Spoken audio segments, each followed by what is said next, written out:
ये गांव किसी रहस्य से भरी थी, क्योंकि यहाँ से भागने की कोशिश करने वाले इंसान को चौराहे पर लटका दिया जाता था। एक एक्सीडेंट के बाद जब इस सीक्रेट एजेंट की आंख खुलती है तो वह खुद को इसी अजीब से टाउन में पाता है। पर टाउन के लोगों को यह नहीं पता था कि दुनिया करीब 2000 साल पहले ही खत्म हो चुकी थी और बाहर अजीब से म्यूटेंट्स घूम रहे थे। इसी टाउन से एक ट्रक ड्राइवर भागने की आखिरी कोशिश करता है, लेकिन चारों तरफ ऊंची ऊंची वॉल्स थीं ताकि कोई भी भाग न सके। गुस्से में आकर वह ट्रक को फुल स्पीड पर ले जाता है और सीधा वॉल से टकरा देता है। धमाके के साथ वॉल टूट जाती है। वह बाहर निकलकर खुशी मना ही रहा था कि तभी अचानक कुछ म्यूटेंट्स आकर उसे जिंदा खा जाते हैं। इसी बीच एक म्यूटेंट की नजर ट्रक के नीचे बने गैप पर जाती है, जहां से वह टाउन के अंदर घुस सकता था। वह ट्रक के नीचे से अंदर आने की कोशिश करते हुए जोर से चीखता है और फॉरेस्ट एरिया की तरफ बढ़ने लगता है, लेकिन अचानक एक कार तेजी से आकर उसे बुरी तरह कुचल देती है।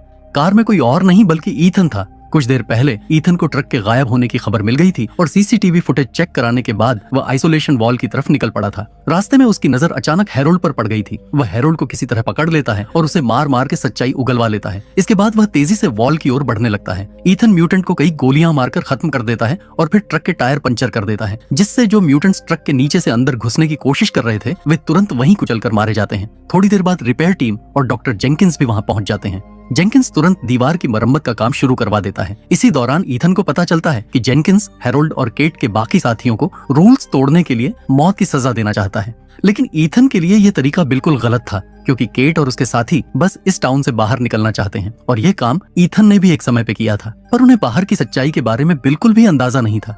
केट के साथी अभी भी टाउन में छिपे हुए हैं और ईथन सबसे पहले उन्हें ढूंढना चाहता था, लेकिन जेंकिंस को ईथन का तरीका बिल्कुल पसंद नहीं आता और दोनों के बीच एक बार फिर जोरदार बहस हो जाती है। बहस खत्म होते ही ईथन सीधे पुलिस स्टेशन पहुंचता है और हैरोल्ड को घसीटकर इंटेरोगेशन रूम में ले जाता है। वहां पहुंचकर वह उससे उसके बाकी साथियों का पता पूछने लगता है, पर हैरोल्ड कुछ भी बताने से साफ इनकार कर देता है। तभी ईथन उसे वे तस्वीरें दिखाता है जिसमें म्यूटेंट्स ने उसके साथी को कच्चा चबा लिया था। इन्हें देखते ही हैरोल्ड के चेहरे का रंग उड़ जाता है और उसे समझ आ जाता है कि ईथन जो भी बोल रहा है वह बिल्कुल सच है। उसे अंदाजा हो जाता है कि अगर उसके साथियों ने बॉम्ब ब्लास्ट से वॉल तोड़ दिया तो पूरा इंसानियत विलुप्त हो जाएगा। यही सोचकर हैरोल्ड तुरंत अपने बाकी बचे 14 साथियों के नाम कागज पर लिखकर ईथन को दे देता है। ईथन नामों की लिस्ट लेकर तुरंत जेंकिंस के बेस पर पहुंचता है और मॉनिटरिंग एरिया में जाकर उन सभी लोगों की लोकेशन ट्रेस करने को कहता है। शुरू में लगता है कि सभी 14 एक ही जगह पर बैठे हुए हैं, लेकिन कुछ सेकंड बाद पता चलता है कि वे सबने अपने ट्रैकर्स वहीं बार में छोड़ दिए थे। इसका मतलब था कि वे 14 के 14 लोग टाउन में आजाद घूम रहे थे और वह भी बॉम्ब लेकर। यह देखकर ईथन की टेंशन और बढ़ जाती है।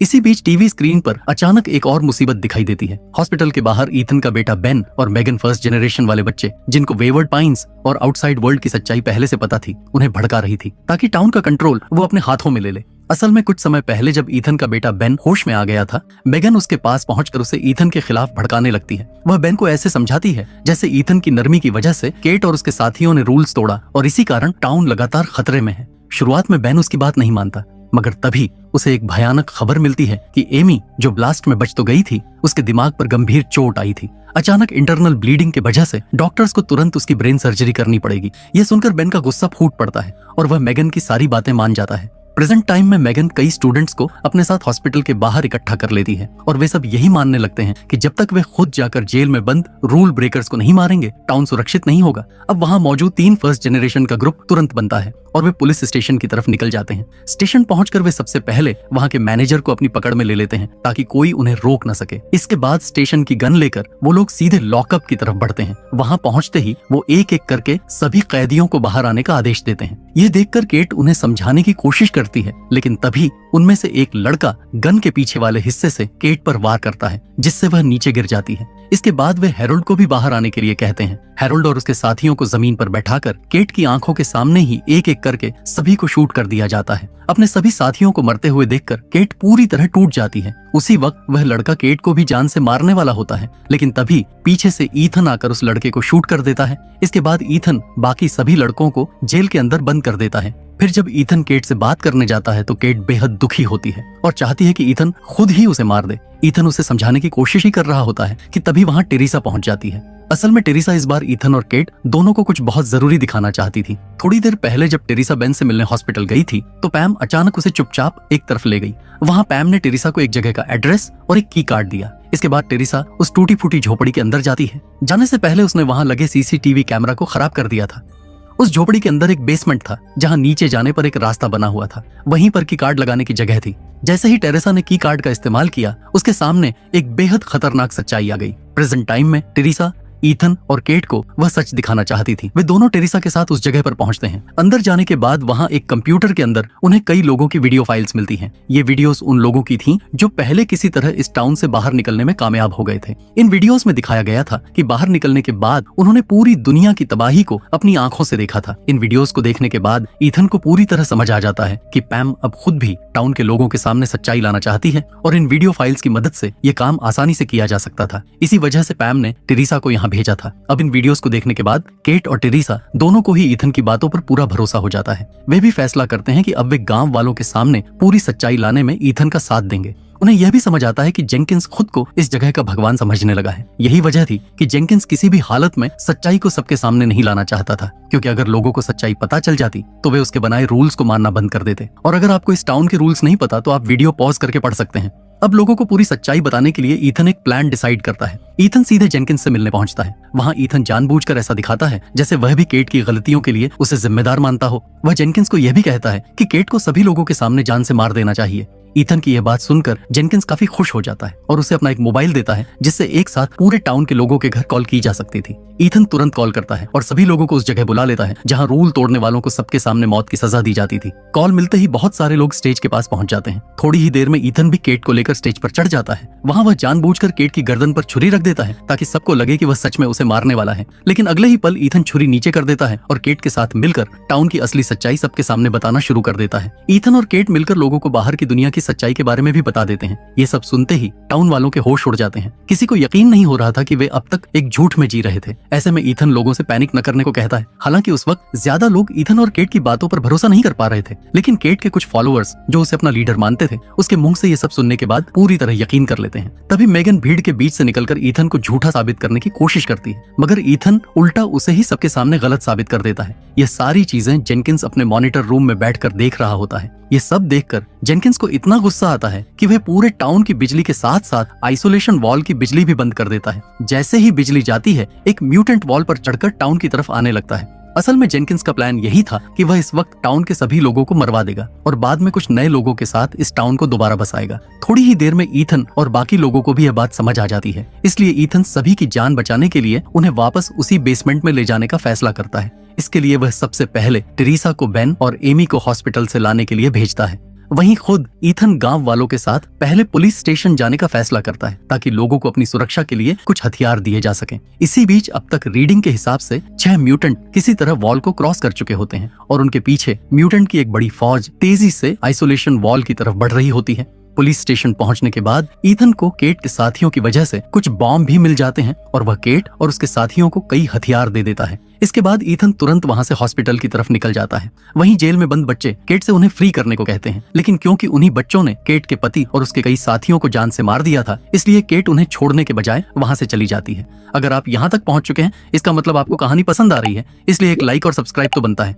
अब वहीं दूसरी तरफ टेरेसा अस्पताल पहुंच चुकी थी। वहां डॉक्टर ने अस्पताल का बैकअप पावर ऑन कर रखा था, जिससे कुछ देर तक सब नॉर्मल चल रहा था। पावर चेक करने के लिए डॉक्टर बेसमेंट की तरफ जाता है। तभी अंधेरे से एक म्यूटेंट निकलकर उसकी गर्दन तोड़ देता है। इसके बाद वह म्यूटेंट हॉस्पिटल में मौजूद बाकी लोगों को ढूंढने लग जाता है। जैसे ही टेरेसा को इस खतरे की भनक लगती है, वह तुरंत बेन के पास जाती है और उसे जल्दी चलने को कहती है। इसके बाद वह एमी को भी उठाती है और तीनों अपनी जान बचाने के लिए पास के एक रूम में घुस जाते हैं। वहां विंडो बंद करने की कोशिश के दौरान अचानक एक म्यूटेंट टेरेसा का हाथ पकड़ लेता है। टेरेसा पास में रखा एक इंजेक्शन उठा लेती है और म्यूटेंट पर हमला कर देती है। इसी बीच पीछे से ईथन वहां पहुंच जाता है और गोली मारकर उस म्यूटेंट को खत्म कर देता है। इसके बाद ईथन बिना वक्त गंवाए अपनी पूरी फैमिली और एमी को लेकर हॉस्पिटल से बाहर निकल जाता है। उधर टाउन में हालात और भी ज्यादा बिगड़ चुके होते हैं। कई म्यूटेंट टाउन के अंदर घुसकर लोगों पर हमला करने लगते हैं और बहुत से टाउन वालों को मार देते हैं। तभी केट अपने बाकी साथियों के साथ वहां पहुंचती है। वे सभी मिलकर लगातार म्यूटेंट पर फायर करते हैं, जिससे कुछ म्यूटेंट मारे जाते हैं और बाकी टाउन वालों को भागने के लिए थोड़ा वक्त मिल जाता है।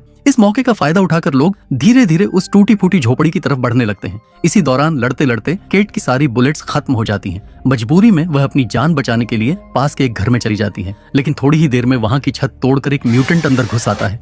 केट उस वक्त इतनी ज्यादा गुस्से में होती है कि वह अपने हाथों से म्यूटेंट के सिर पर लगातार वार करती है और उसे मार डालती है।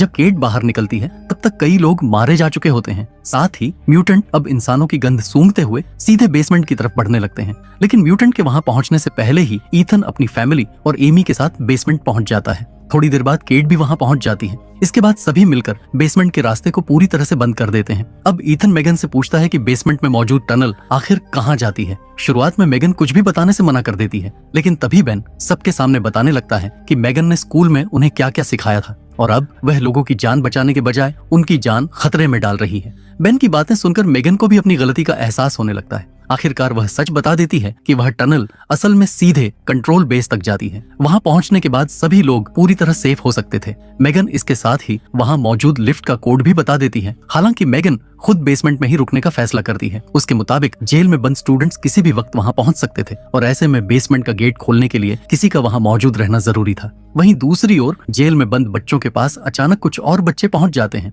वे किसी तरह उन्हें जेल से फ्री करवा लेते हैं, लेकिन वे सीधे बेसमेंट की तरफ जाने के बजाय एक सीक्रेट जगह पर पहुंचते हैं। वहां जाकर वे दीवार में लगे एक बटन को दबा देते हैं। बटन दबाते ही उनके सामने एक बहुत बड़ा वेयर हाउस खुल जाता है जो पूरी तरह से हथियारों से भरा हुआ था।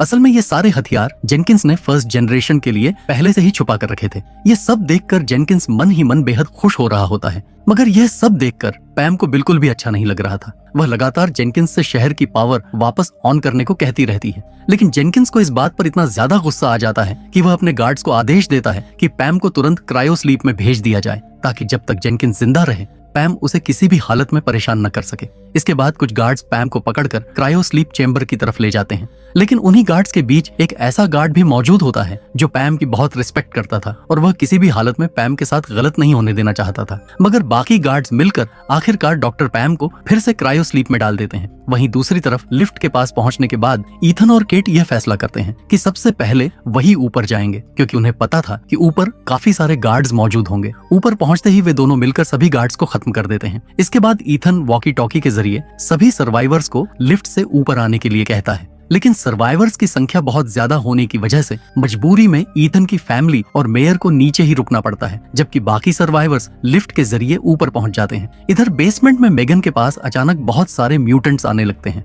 उन्हें देखकर मेगन काफी डर जाती है, लेकिन ये सारे म्यूटेंट्स सीधे लिफ्ट की तरफ बढ़ने लगते हैं। जैसे ही ईथन को इस बारे में पता चलता है, वह केट से कहता है कि वह जल्दी से जल्दी डॉक्टर जेनकिंस को ढूंढकर खत्म करे। खुद ईथन अपनी फैमिली और मेयर को बचाने के लिए लिफ्ट से नीचे जाने का फैसला करता है। उसे पता था कि वहां जल्द ही और भी म्यूटेंट्स आने वाले हैं, इसीलिए वह अपने साथ बॉम्ब वाला बैग भी ले जाता है। नीचे पहुंचते ही कई म्यूटेंट्स ईथन की फैमिली की तरफ बढ़ने लगते हैं। ये देखकर बेन अपनी गन से कई म्यूटेंट्स को शूट कर देता है, लेकिन इससे पहले कि म्यूटेंट्स बेन तक पहुंच पाते, ईथन वहां आ जाता है और अपनी MP7 गन से उन सभी म्यूटेंट्स को मार देता है। इसके बाद ईथन अपनी फैमिली के साथ जल्दी से लिफ्ट में चढ़कर ऊपर जाने लगता है, मगर तभी म्यूटेंट्स लिफ्ट वाली वॉल की तरफ भी बढ़ने लगते हैं, जिसकी वजह से रास्ते में ही लिफ्ट बंद हो जाती है। अब ईथन अपनी फैमिली की जान बचाने के लिए सबसे पहले लिफ्ट के ऊपर वाला हिस्सा खोलता है और उन्हें लिफ्ट के ऊपर चढ़ने के लिए कहता है। ईथन दीवार पर मौजूद ग्रिप्स के जरिए सभी को ऊपर चढ़ने को कहता है, लेकिन खुद नीचे ही रुकने का फैसला करता है। जैसे ही उसकी फैमिली ऊपर पहुंच जाती है, ईथन तुरंत बॉम्ब तैयार करना शुरू कर देता है।